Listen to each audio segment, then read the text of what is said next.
Hi everyone, Joe Gentili from Saroff Gentili LLP. So today's video is going to be about mandamus lawsuits, and it's going to be about self-enlightened courtesy with them. So mandamus lawsuits, like other lawsuits, in order to get them going, you have to serve the lawsuit on the defendant. And when the defendant is the US government, that service takes place by physically printing it out and mailing it to a designated physical location that the government has. Once you do that, the government then gets 60 days to respond to the lawsuit. But until you effectuate that service, they don't have to do anything. So you have to serve the lawsuit to get it moving.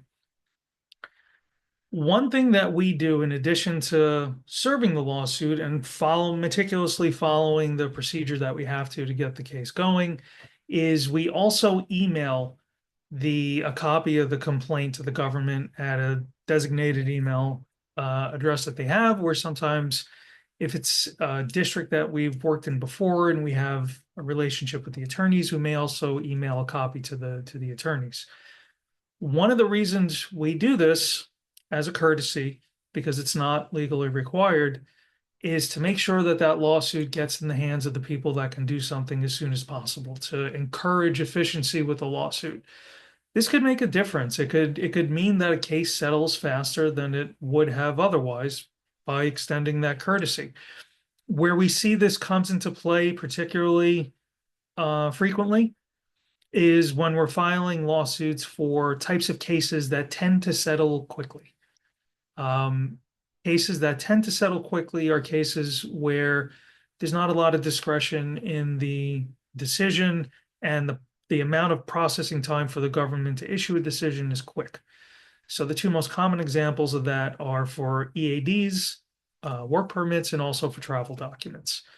Those each take, between 12 and 15 minutes each to process one of those.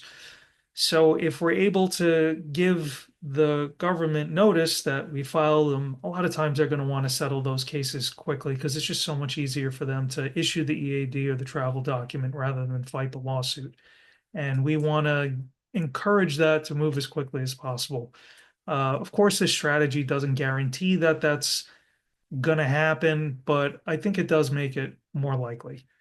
So if you have any questions, please feel free to reach out. I hope you enjoyed this video. And if you'd like more information on mandamus lawsuits, there's a whole library of videos I've made on them at this point. So I encourage you to look at those and also subscribe for future videos.